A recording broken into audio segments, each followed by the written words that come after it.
BFM Business, émission spéciale. Les rencontres économiques d'Aix-en-Provence avec le Cercle des économistes. Jérôme Tichit.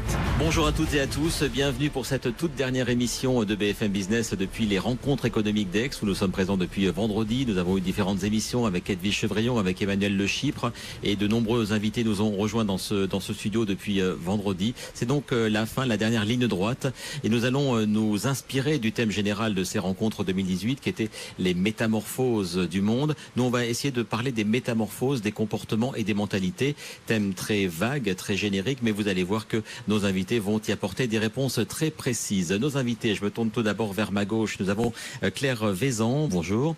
Bonjour. Vous êtes membre du Cercle des économistes et donc vous allez nous expliquer aussi votre vision de ce changement, de ces métamorphoses dans les mentalités et dans les comportements. À votre côté, Fatoumata Ba, bonjour. Bonjour Jérôme. Vous êtes la fondatrice de Django, vous nous en parlerez dans quelques instants, et la cofondatrice de la première licorne africaine, c'était Jumia, c'était en 2013. Vous nous parlerez notamment, évidemment, de l'apport du numérique dans les pays émergents, son importance à de bien nombreux niveaux.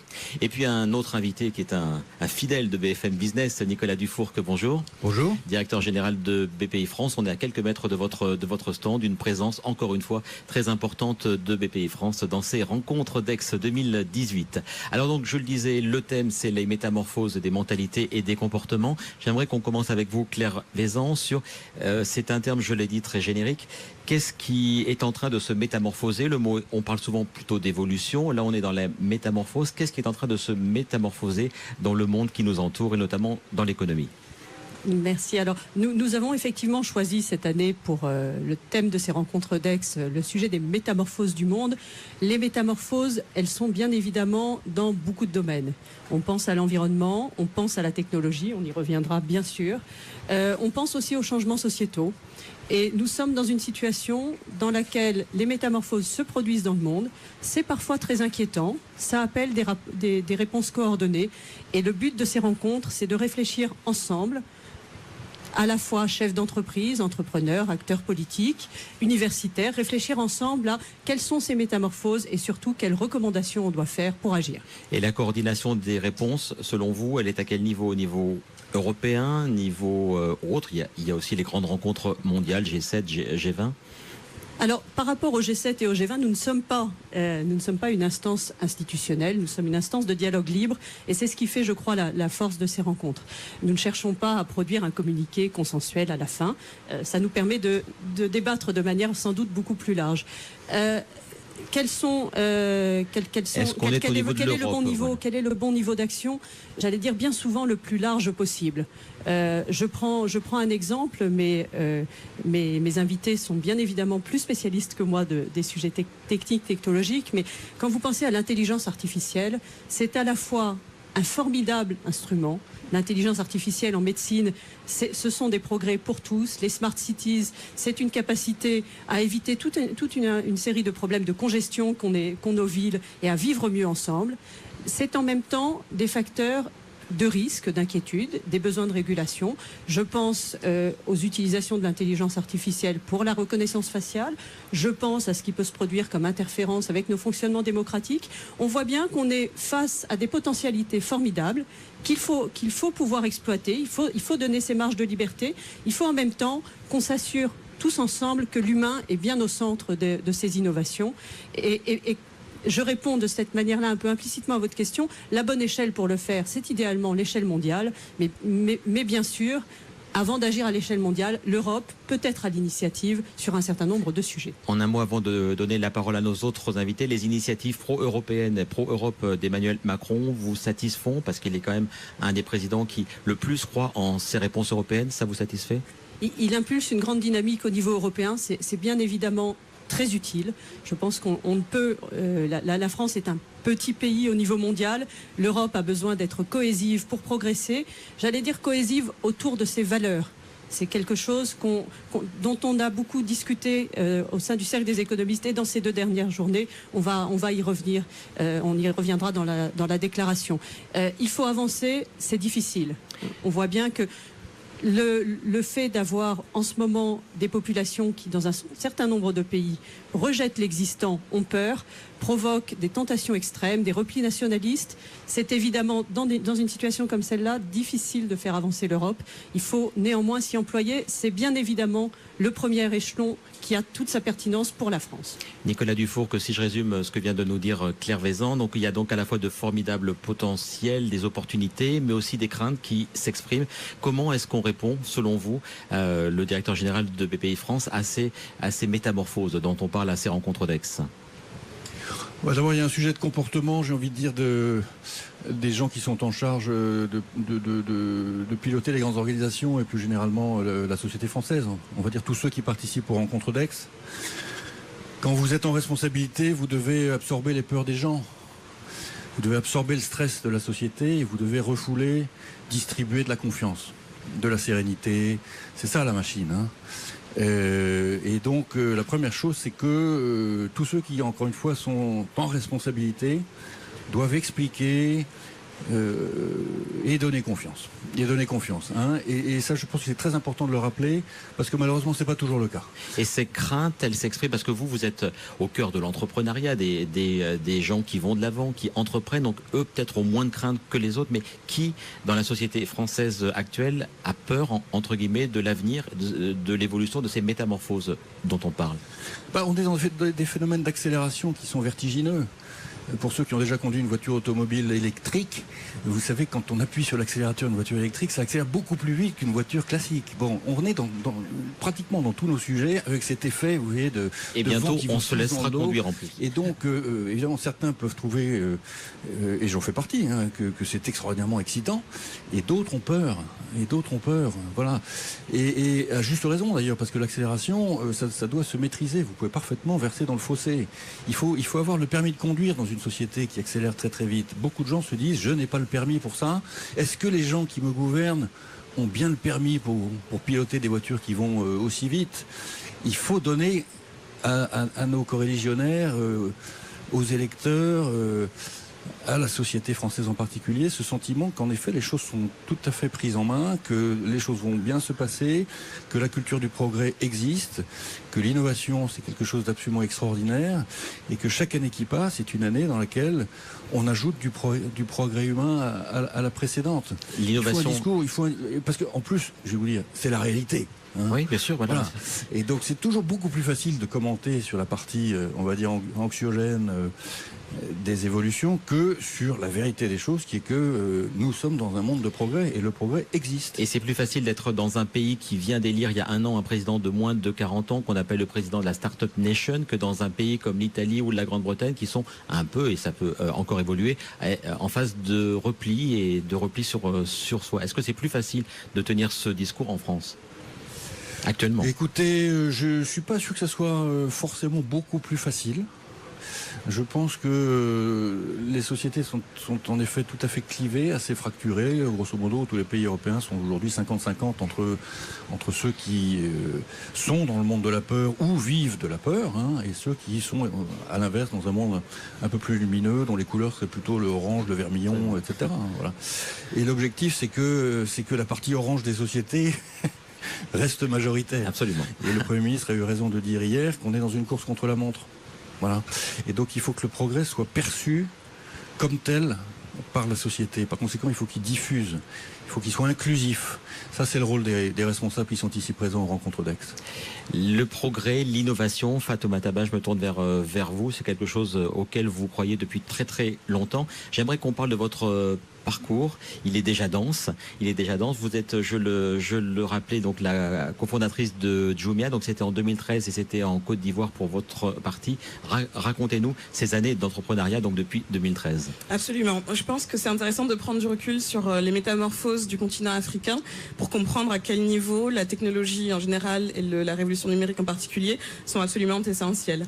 En termes de contexte, on a déjà 1,2 milliard d'Africains et si on regarde les décennies à venir, on devra accueillir 1 milliard d'Africains supplémentaires.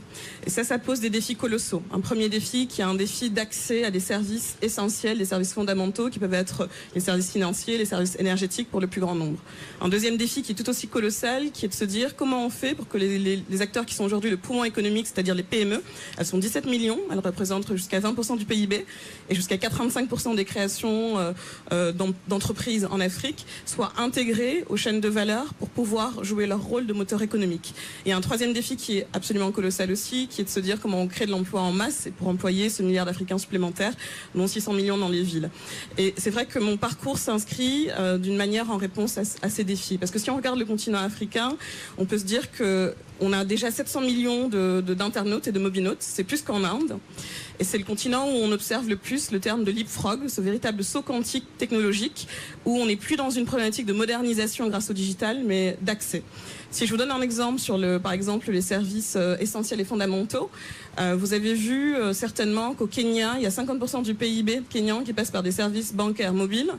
Et c'est ce qui leur permet aujourd'hui de donner accès aux Kenyans à des services d'accès au crédit à la consommation qui sont essentiels. Si je reviens à l'exemple des PME et à mon parcours de e-commerçante en Afrique, on a réussi dans une vie précédente à les intégrer à une chaîne de valeur locale, à leur donner accès à un marché local, en gérant la logistique, le marketing et en leur apprenant à gérer leur stock.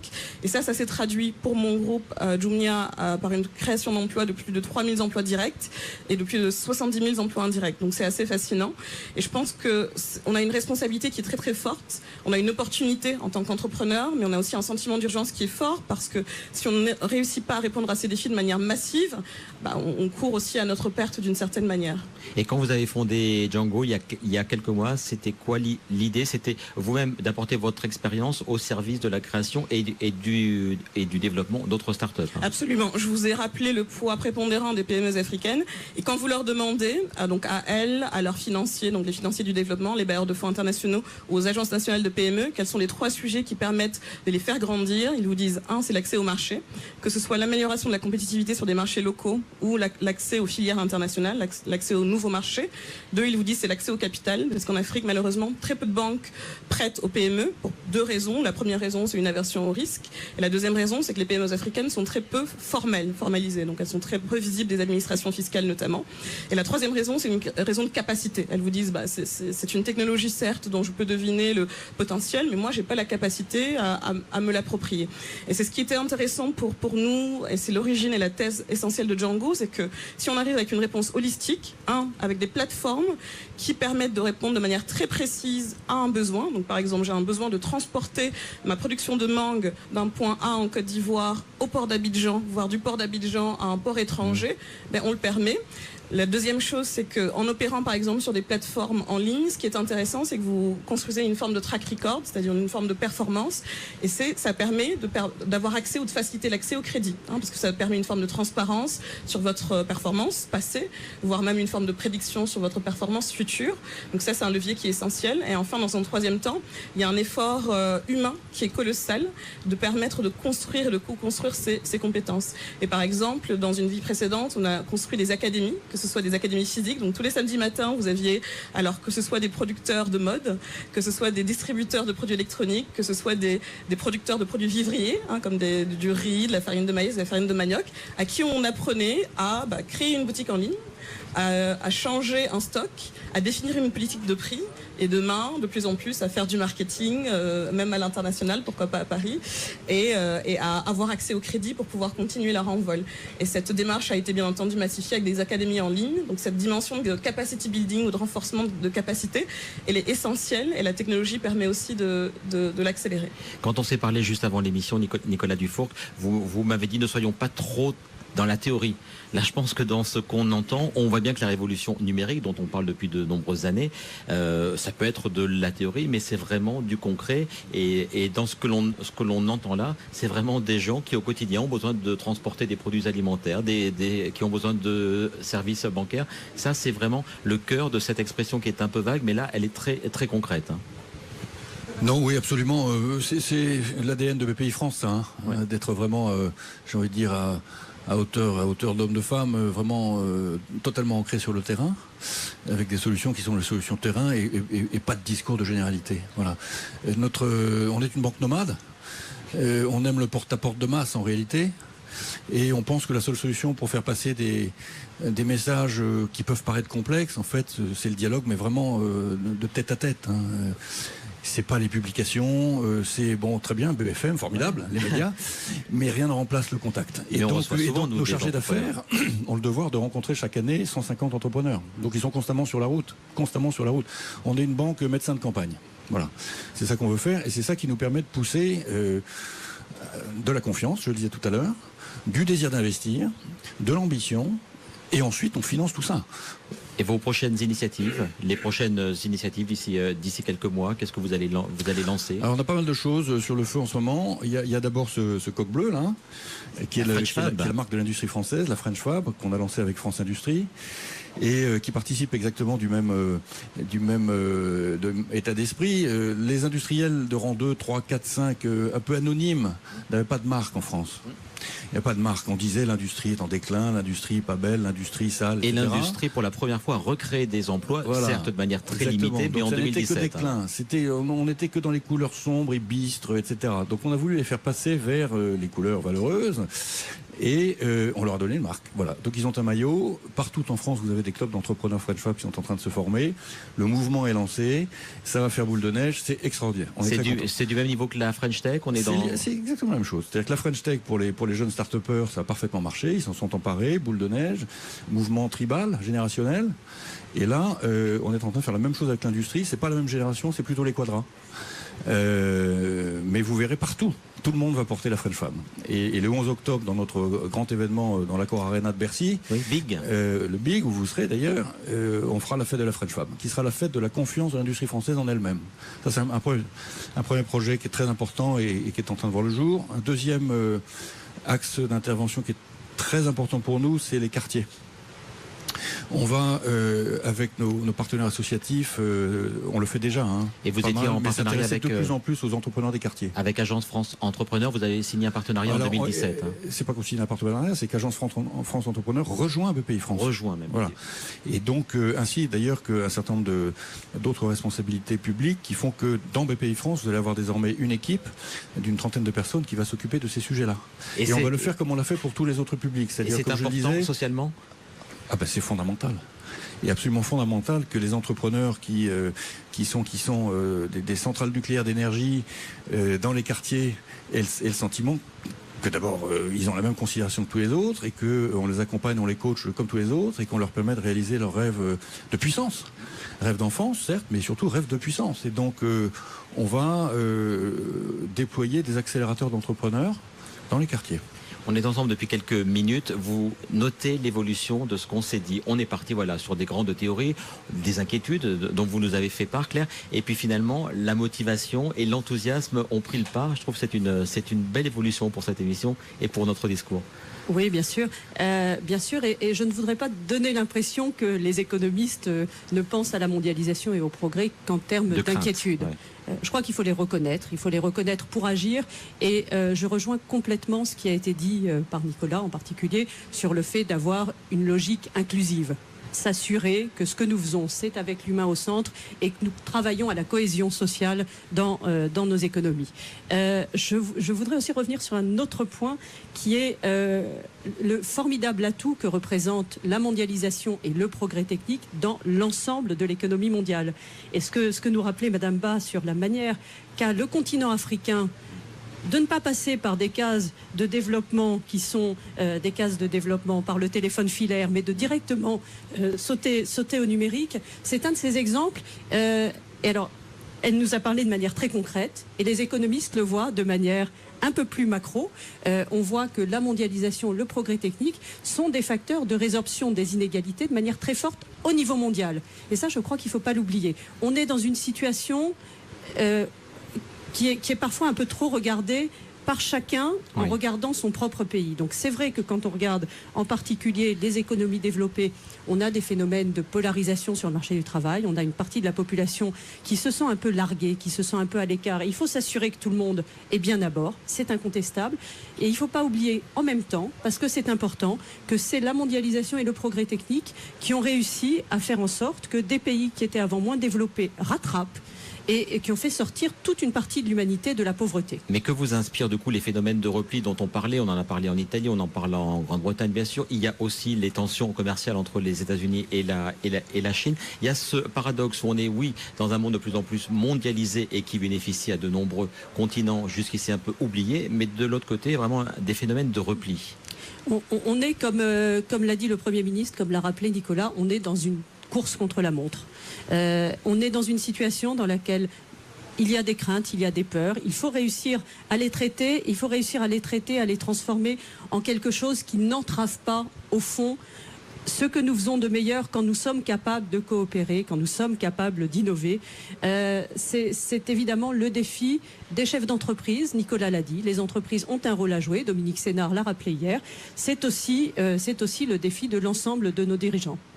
Il y a quelques mois sur BFM Business, John Chambers, le patron de Cisco, avait dit France is the next best thing. Est-ce que vous diriez Africa is the next best thing too? Écoutez, je pense que ce qui est fascinant en Afrique, c'est qu'on a non seulement le sentiment d'urgence dont je parlais tout à l'heure, mais on a tous les défis qu'on est en train d'évoquer ensemble qui peuvent se cristalliser de manière encore plus importante. Donc des défis démographiques, des défis économiques, des défis d'inclusion sociale, des défis d'impact environnemental et des défis d'intégration à des chaînes de valeur internationales. Et je pense que moi je suis convaincue que effectivement Africa is now et que c'est l'endroit et le centre du monde. Première raison, on a 60% des terres arables disponibles. Donc non seulement une capacité à nourrir nos Africains d'aujourd'hui, les Africains qui arriveront demain, mais le reste du monde. Deuxième chose, c'est vrai que sur ces questions de globalisation et de repli, il y a deux manières de voir les choses. On peut se dire, s'ils arrivent avec tel produit, ils vont nous faire concurrence. Mais il y a très peu de pays qui ont fait l'exercice inverse, de se dire, mais quelles sont nos filières qui sont prêtes à l'export? Et quand vous le faites, vous voyez aussi que vous pouvez bénéficier de cette mondialisation. Vous pouvez intégrer vos filières de production, alors avec quelques efforts supplémentaires comme la transformation de produits bruts en produits transformés pour maximiser la création de valeur locale, bien entendu. Et ensuite, vous pouvez trouver des marchés à l'export, que ce soit des marchés en B2B ou des marchés vers le consommateur final, qui de plus en plus conscients et responsables. Et enfin, il y a cette dimension d'inclusion sociale qui est essentielle. La technologie permet aussi d'avoir des femmes et des jeunes qui sont laissés pour compte de l'économie et du chômage en Afrique. Le chômage des jeunes de moins de 25 ans est 2 fois plus élevé que le chômage des personnes plus âgées, quand bien même les jeunes sont plus de 60% de la population africaine. Et je vais vous donner un exemple, ou peut-être même 2 porteurs d'espoir. Le premier, c'est que lorsque j'étais directrice générale du Nigeria, on a mené un pilote en équipant de tablettes des femmes au foyer, en leur disant, écoutez, vous êtes en milieu périurbain ou rural, si vous voulez vendre à votre famille, votre communauté religieuse, votre quartier, des produits, vous pouvez prendre une commission. C'est un peu comme si vous donniez une commission à Facebook ou à Google. Et de 120 au début du pilote, à la fin de l'année 2017, il y en avait 70 000 sur le continent africain, donc 45 000 au Nigeria. 14% d'entre elles généraient 2 fois le salaire médian nigérian. Et quand vous leur demandez ce que ça leur a appris, elles vous disent pas « Ah, je me suis modernisée grâce au digital ». Elles vous disent « J'ai eu une indépendance économique et ça m'a redonné de la dignité dans mon foyer ». Ça, c'est un premier exemple concret. Le deuxième exemple, c'est que je vous parlais des mangues. Alors moi, c'est mon fruit préféré, mais au-delà de l'anecdote, j'ai appris par exemple, donc en parlant à des économistes de la Banque mondiale et de la Société financière internationale, que la Côte d'Ivoire pouvait être le grenier des jus de fruits et des fruits. Et dans le même temps, quand vous parlez à des experts, ils vous disent que dans certains sites de production, par manque de capacité logistique et d'export, jusqu'à 40% de la production de mangue locale peut pourrir avant qu'elle intègre même l'accès au marché. Et c'est hérétique, parce que lorsque vous, dans les pays développés, vous avez du gaspillage alimentaire en aval, lorsque les produits sont périmés, qu'on les jette, nous, c'est en amont. C'est qu'on les produit, donc on a toute la dépense énergétique, l'impact carbone et la sueur du paysan qui sont passés, et ils pourrissent sur site. Et c'est pas normal, et donc c'est pour ça que ces questions de technologie qui nous permettent de répondre à ces défis, d'accès à des services, d'accès à l'emploi, de création d'emplois massifs et d'intégration des PME aux filières économiques, me paraît essentiel et place l'Afrique au centre des réponses des problèmes du monde dans son ensemble. J'aimerais qu'on reste sur cet optimisme pour les 2 dernières minutes de notre émission. Nicolas Dufour, qu'on va se recentrer sur la France. On en a déjà parlé. Nous, notre slogan, notre claim, c'est la France a tout pour réussir. Vous en êtes convaincu aussi chez BPI France? J'en suis totalement convaincu. Oui, alors là, c'est le cœur du projet de BPI France. On a 4 valeurs, hein. Optimisme, volonté, proximité, simplicité. Donc on est dedans. Alors pourquoi est-ce que la France a tout pour réussir? Parce que elle a des hommes et des femmes complètement exceptionnels, bien formés. Elle a une très grande science, des infrastructures exceptionnelles, une position géographique incroyable. Elle a tout, voilà. Et ce qui lui manque, Et c'est traditionnellement sa faiblesse depuis quelques temps. Quand je dis quelques temps, c'est plusieurs dizaines d'années quand même. C'est le mental. C'est-à-dire qu'on a une excellente équipe de France. Et malheureusement, le pays est parfois du mal à passer en quart de finale. Puis c'est en train d'évoluer. Et donc, et en football aussi, d'ailleurs. Notre belle équipe nous donne une sacrée leçon. Il faut regarder le mental de ces jeunes. Et il faut qu'on ait tous ce mental-là. Voilà. Et vous avez beaucoup de gens qui posent trop vite le sac en France. Ce mental-là, donc voilà, c'est le nôtre. On est en pleine coupe du Monde. Est-ce que le foot peut inspirer l'économie, d'ailleurs ? Est-ce que le foot inspire l'économie ? Je ne sais pas. Dans son mental. Là où je suis d'accord avec Nicolas, c'est d'une part qu'il faut qu'on réussisse à avoir un objectif commun et la cohésion sociale, c'est ça, c'est se fixer un cap, avoir confiance et savoir qu'on y va. Et puis moi, l'équipe de foot m'inspire autre chose. C'est une équipe qui est formidablement jeune et qui est aussi formidablement diverse. Et ça aussi, c'est une force de notre pays. Voilà, merci beaucoup. Peut-être un tout dernier mot de la fin. Il nous reste quelques secondes sur ce mental qui est indispensable pour réussir et pour réussir ces métamorphoses qui sont au cœur de cette émission et de ces rencontres d'Aix. Absolument. Écoutez, devant les défis auxquels on est confronté, on a une attitude de repli et de fuite en avant où, comme chaque entrepreneur, on voit derrière chaque problème une opportunité et on y va. Et je pense que les exemples qu'on a partagés aujourd'hui montrent que derrière chaque problème, on peut créer une opportunité business pour soi, pour les autres et pour le plus grand nombre. Et je pense que la technologie n'a de sens que lorsqu'elle est au service du bien, le fameux Tech for Good. Le fameux Tech for Good, ce sera donc le mot de la fin. Merci beaucoup, mesdames, monsieur, d'avoir été notre invité pour cette toute dernière émission donc de BFM Business depuis les rencontres économiques d'Aix. Et puisqu'on est en pleine Coupe du Monde, allez les Bleus cette semaine. À très bientôt sur BFM Business. Émission spéciale, les rencontres économiques d'Aix-en-Provence sur BFM Business.